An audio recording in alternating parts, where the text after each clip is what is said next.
let's cut the gossip and get straight to the game.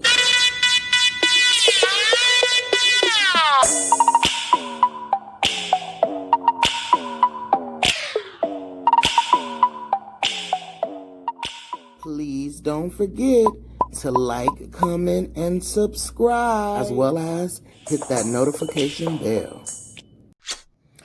Okay, y'all, let's get into this video, because this video is about to be heavy. Megan Thee Stallion finally comes forward and names Tory Lanez as the shooter.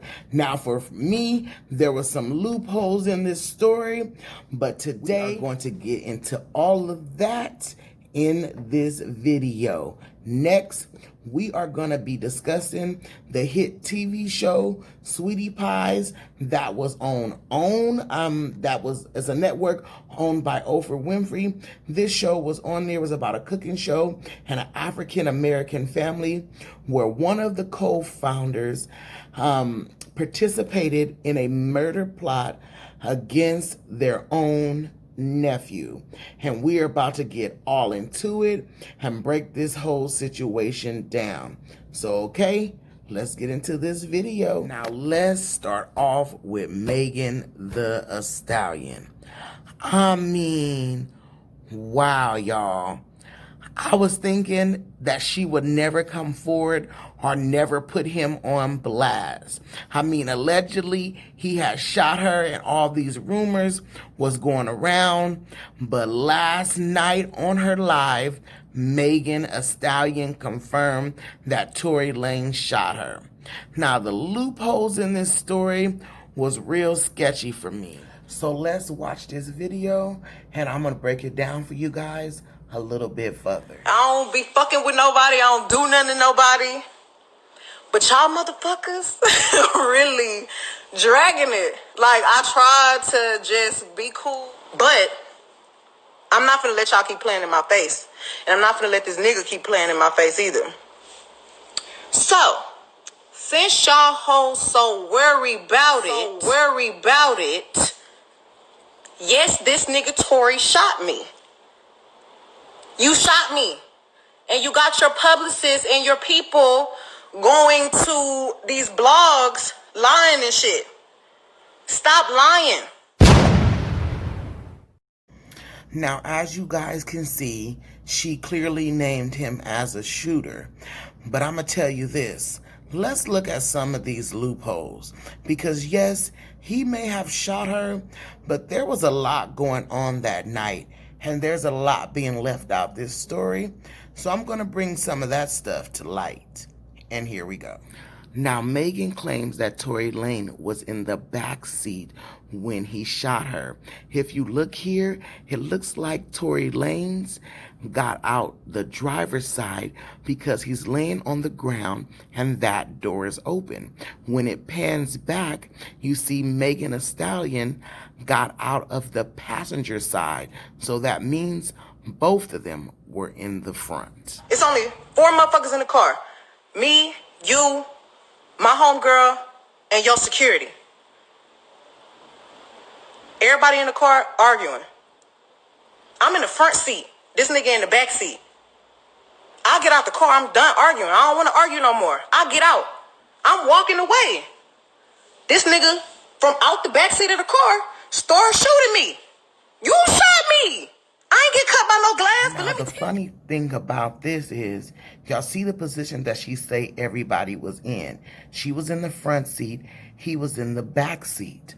Now, I'm going to show you another clip because the only person who got out the back seat was her best friend. Let's just look at this. Bear with me, and then I'll explain the rest. So now you see the best friend get out the back seat. So 2 things. If she wasn't mad that Kylie was trying to talk to him, maybe she was mad because that friend was trying to talk to them.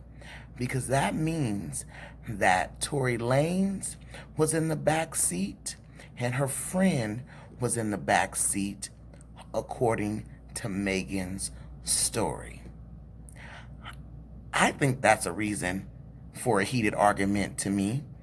That also means that the security guard was driving Tory Lanez's car.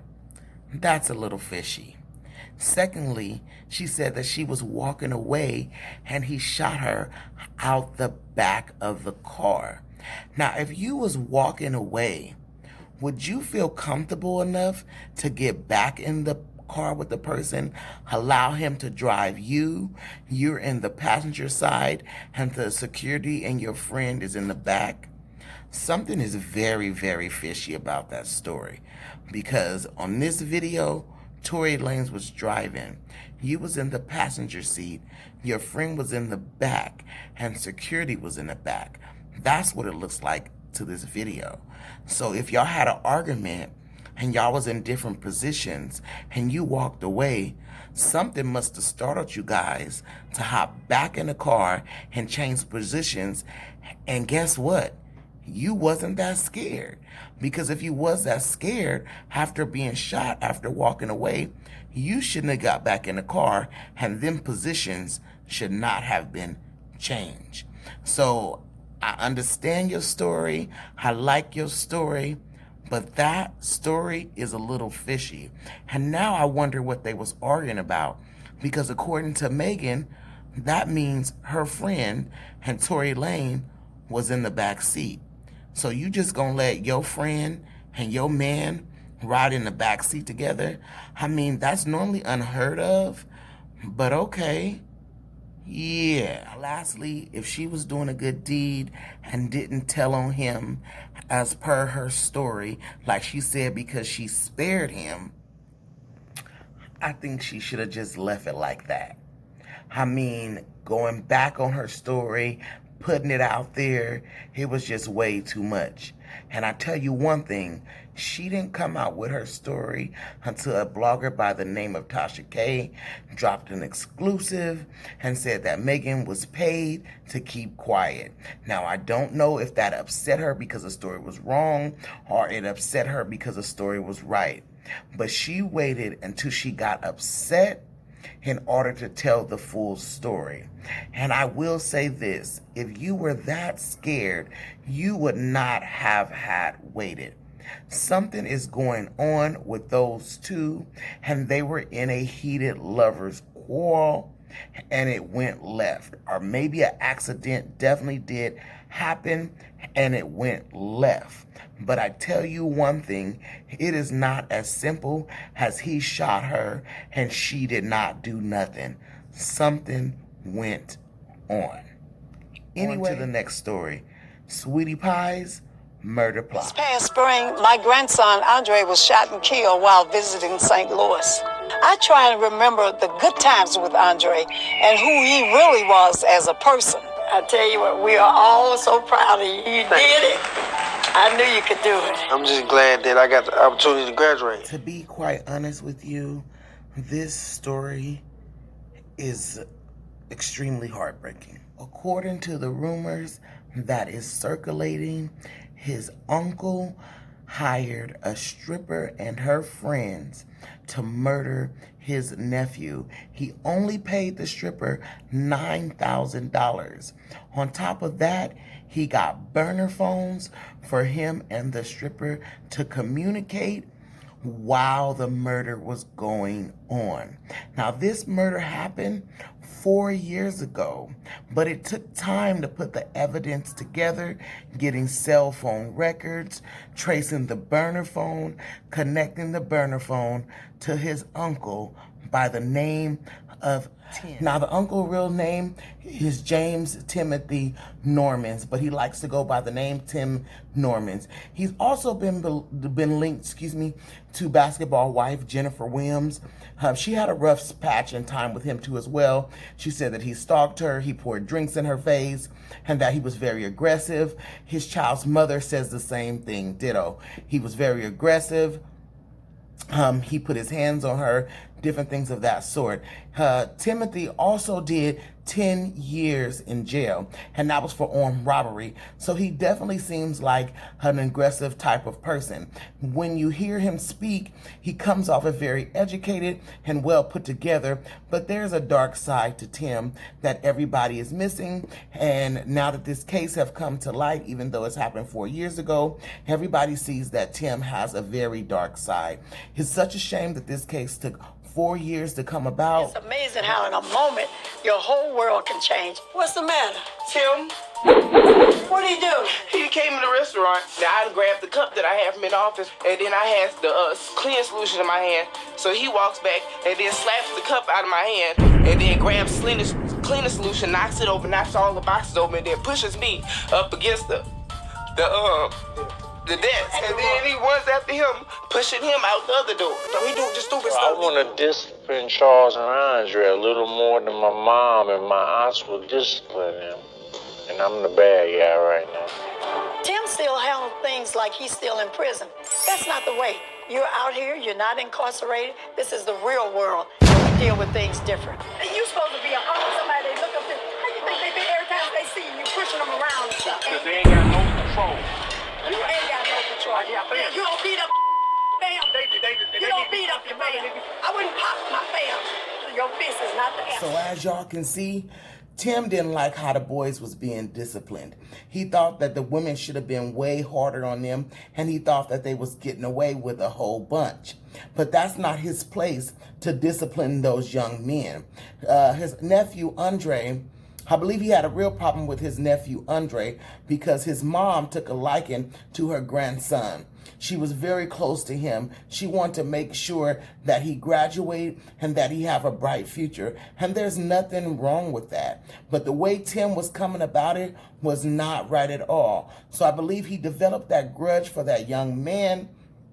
And when he had the opportunity, he decided to take him out of here. So he hired the stripper. The stripper went down there. Tim actually brought burner phones in his own name. So eventually, I'm pretty sure he was going to be caught. I mean, I don't know what the 10 years in prison he did for him, because that should have taught you something. I'm not saying it's cool to get away with murder. I mean, but if you're going to try to do it, at least have some common sense. So he buys these burner phones. They're in his name.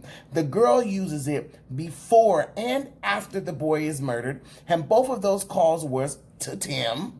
And then Tim, he comes from his house and he flies down to St. Louis, right in the area where the boy is going. And the guy, Andre, the nephew, he was just going for a quick visit. He was at a studio doing his music for a studio session, and he had his nephew killed. That toward your family member. First of all, you put a $450,000 insurance policy on him, and then you actually go through with a murder plot against him, and then hire some old random people. I'm surprised that it took 4 years for this to come about, but I think that somebody was lacking somewhere in their job. But you know what? Look at God. And no matter how long ago it was, James Timothy Normans, whoever he is going to do his time. And you could tell that this man is crazy. Look at his mugshot. This dude is smiling on his mugshot. Who smiles on a mugshot? Something is kind of off about him somewhere. I'm pretty sure his mama knew it, because when he got out of jail, she has a soft spot for her boys, and also for her boys to do good. Even when Tim got out of jail after the 10-year bid, she put him on as part owner of the restaurant. He had his own restaurant.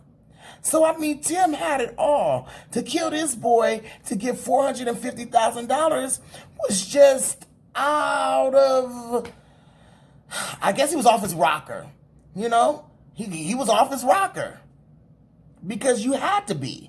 There's some type of maybe drugs or something involved, and he didn't even get the money, because when him and the insurance broker submitted the claims, it was rejected, and the insurance broker was in on it as well. Now, I don't know if he was doing the murder for hire, but he was in on the faulty insurance policy. He submitted false information about the boy and everything for the man to collect the money on. So I guess the cause of death, what happened, the insurance broker submitted faulty information that was not that was not true and was not in cohesive with his case and what went on. Such a shame. And that was your own nephew. That was his own nephew, y'all. I don't know what the world is coming to. But I will say this. Spread love. Don't let it stop you. Spread love, y'all. I'm out.